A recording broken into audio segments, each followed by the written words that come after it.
oke sob semuanya, tentunya kalian balik lagi bersama gua Nunui dalam konten serunya sepak bola. Dan oke sob, waktunya kalian memasuki serunya sepak bola nasional. Dan I'm sorry banget sob, gua nggak bikin preview pertandingan sebelum pertandingan, berita pertandingan sebelum berjalannya match antara timnas Indonesia versus Bahrain tadi, karena di konten gua seharian tidur sob. Gua nggak tahu nih, badan gue lagi lemes banget karena kemarin aktivitas rumah sakitnya juga lumayan panjang. Di rumah sakitnya juga tidur, ada pemeriksaan, terus nggak tahu tadi seharian gue tidur, nggak tahu puasanya ya diterima atau enggak ya, tapi emang badan gue pengennya istirahat aja seharian ini. Oke.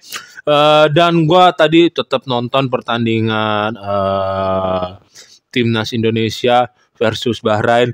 Timnas menang, mudik pun tenang. Oke sob, timnas Indonesia kembali menjaga asa, kembali membuka peluang, kembali menjaga peluang untuk lolos Piala Dunia 2026. Walaupun untuk langsung lolos di peringkat 1, peringkat 2 berat banget karena peringkat 1 sudah milik Jepang, peringkat 2 kemungkinan ada di tangan Australia ataupun Arab. Tetapi Indonesia masih mempunyai peluang itu. Peluang paling besarnya itu dia lolos ke round 4, round selanjutnya, karena Bahrain ada di peringkat 5 dengan 6 poin dan Cina masih di peringkat 6 dengan 6 poin. Tadi kedua negara tersebut kalah, sedangkan Arab Saudi di luar dugaan berhasil menahan imbang, berhasil mencuri 1 poin di kandang Jepang. Ya, Jepangnya juga bermain dengan lapis kedua, tapi tadi gua nonton itu juga sob, tetapi walaupun nontonnya sambil kiep-kiep, sambil lemah lah, tetapi Jepangnya juga nggak tampil seperti biasanya karena menurunkan pemain ini lapis keduanya sob. Oke, masuk ke pertandingan timnas Indonesia versus Bahrain. Timnas Indonesia tampil di babak pertama dengan bisa dibilang menyerang, dan tampil kedua dengan reaksi footballnya setelah dibantai oleh Australia dengan pakai formasi skema 4-3-3, walaupun di jalannya pertandingan berubah menjadi 3-4-3 ataupun 3-5-2. Tetapi ini dari awal sudah menurunkan pakem pola permainan, sudah menurunkan pakem skema. Indonesia dari awal memakai 3 back, yaitu di belakang Rizky Ridho, Justin Hapner dan Bang Jai. 3 penampilan center back itu memuai aduhai, bernilai bagus semua, terutama Rizky Ridho dan Justin Hapner.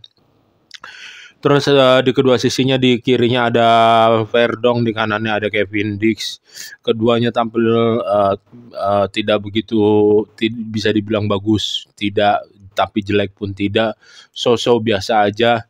Tetapi kalau lebih tinggi menurut gue penilaiannya Verdong dibanding Kevin Dix.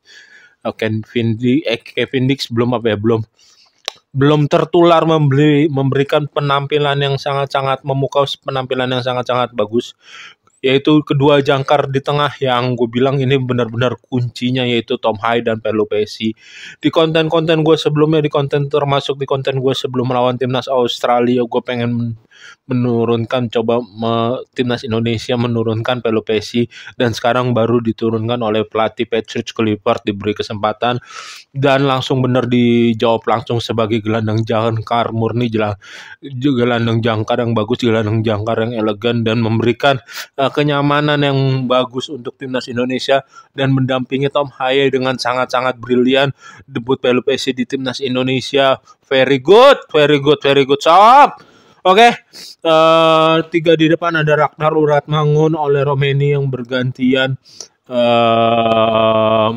posisinya, yang sering bergantian, sehingga Ragnar Uratmangun sering tertutup, sering gak kelihatan performanya, penampilannya. Sedangkan Marcelino diberi kebebasan di penyerangan sisi kanan, dan ya bagus Marcelino memberikan apa yang munculnya terus apa namanya membuka ruangnya bagus Marcelino.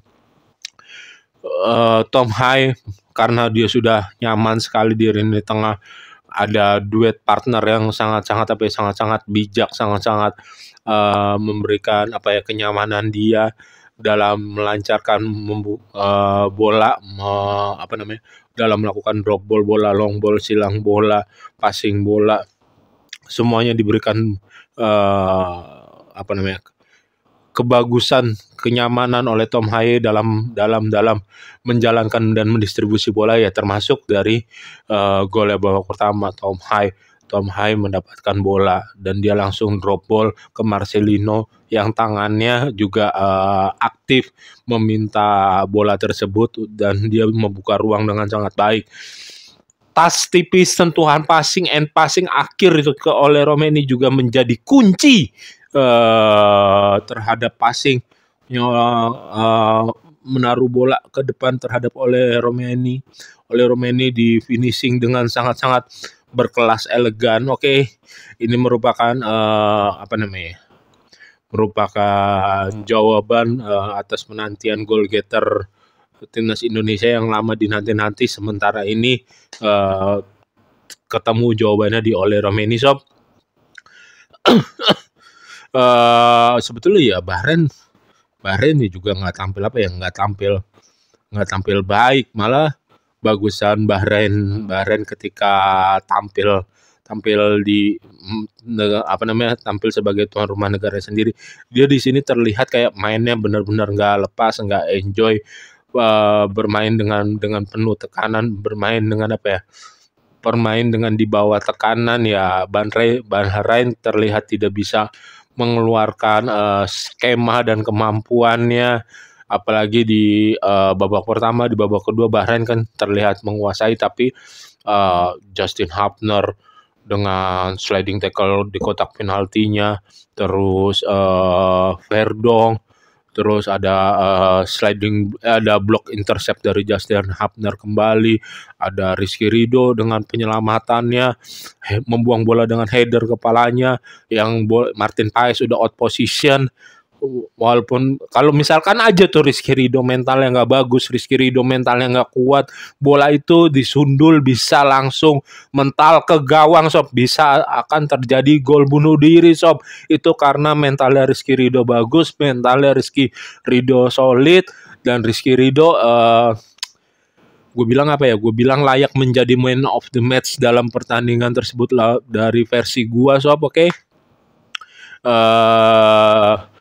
Di babak pertama ada block clearance dari Rizky Ridho 2 kali. Terus di babak kedua ada pembacaan ruang intercept 2 kali 3 kali juga dari Rizky Ridho. Benar-benar reading game, reading defense yang sangat bagus, sangat brilian dari Rizky Ridho. Di antara 3 back ya gue bilang yang nilainya paling menonjol saat ini adalah Rizky Ridho. Bahkan pemain asli didikan Indonesia, pemain asli darah Indonesia yang bukan pemain abroad ya, bukan pemain keturunan juga, yang udah layak banget abroad, tapi yang skillnya juga layak banget disandingkan dengan pemain keturunan Rizky Ridho ini sob. Oke. Balik lagi ke permainan, seharusnya Indonesia bisa unggul ke 3-0 kalau Eliano bisa mencetak gol, nggak ngangkat tendangannya ke atas. Dan satu lagi siapa Marcelino, kalau tendangannya nggak nyeret, nggak geret, ataupun dia lebih tenang untuk bisa passing ke oleh Romeni yang udah berdiri bebas free kosong gitu. Tapi lebih ke finishingnya sih. Kalau finishingnya lebih tenang, pengambilan bola dalam melakukan syutingnya lebih pas, lebih calm gitu kan, itu bisa menjadi gol 2-0 lah gitu. Terus Eliano nendang juga ke atas, Ricky Kambuaya dimaksudkan dengan di luar dugaan, ternyata dia bermain di wing kiri menggantikan perannya Ragnar Uratmangun, dan tampil nyaman, tampil bagus, tampil sedikit memukau juga, terutama dengan umpan efek jahenya. Dan yang perlu disoroti di match kali ini sob, 3 back Indonesia itu tampil tidak terlalu tinggi, tidak memberikan space kepada pemain Bahrain untuk apa? Untuk lolos dari garis offside, dari jebakan offside. Tidak seperti yang dilawan Australia, kita bermain dengan mepet garis tinggi, lain garis pertahanan kita, orang terakhir kita, sehingga gol kedua yang seperti gol kedua Australia kita bisa kecolongan. Tetapi ini Indonesia benar-benar bermain dengan skema yang berbeda, bermain dengan skema yang sudah 4-5 tahun dibangun oleh era pelatih sebelumnya, Coach Sintayong, dan sudah sampai saat ini menjadi menjadi DNA untuk sementara ini. Indonesia cocoknya dengan main seperti ini, ya nggak salah untuk dipertahankan, nggak salah untuk mencoba meraih hasil positif dengan pola, skema, taktik yang sudah ada seperti ini, karena emang lebih greget gitu. Di babak pertama buktinya kita bisa tampil menyerang dengan permainan pola formasi seperti ini juga sob gitu. Oleh Romeni lah emang suka membangun transisinya dengan pola seperti ini, sering terlambat supportnya, tetapi itu semua bisa dilatih, itu semua bisa terbiasa untuk menjalankan pola. Dan tadi Ragnar Unaatmangun ketika bekerja sama Verdong berapa kali, terus Kevin Dix yang menusuk dari sisi kanan dan memberikan end passing menyilang juga kepada Marcelino, dan Marcelino tipis aja mengeksekusinya, menyamping apa melambung tuh tadi bisa dieksekusi oleh Marcelino. Itu satu-satunya operan silang yang plus poin banget dari Kevin Dix. Oke. Gue mau mengucapkan selamat, Indonesia telah menghibur rakyat Indonesia. Kemenangan 1-0 dari Bahrain berhasil membalaskan kejadian yang tidak mengenakan di Bahrain, berhasil untuk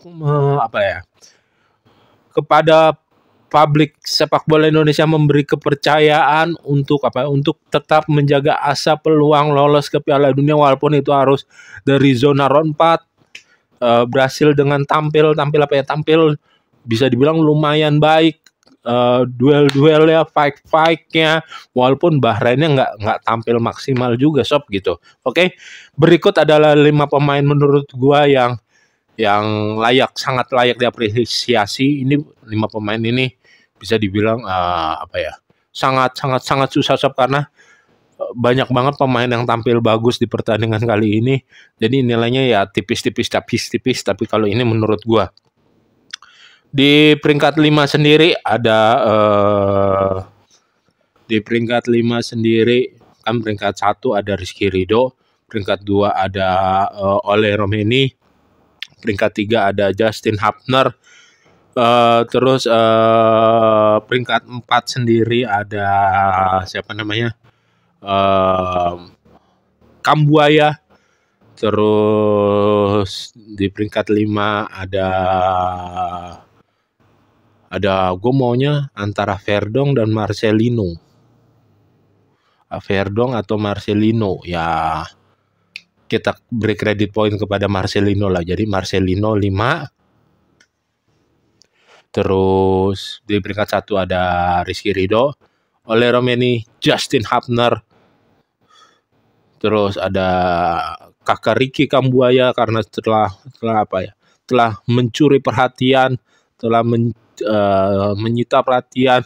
Ini seharusnya Verdong ataupun Marcelino, dan gue pilih Marcelino. Oke sob, sekian konten serunya sepak bola nasional kali ini. Kita applause untuk skuad timnas Indonesia semuanya, karena memberi bertarung, karena telah menjaga asa kepercayaan publik bola Indonesia, pencinta bola Indonesia. Jangan lupa untuk subscribe, comment, like, and share, and see you and bye-bye. Jaga kesehatan. Semangat terus sob buat menjalankan ibadah puasa.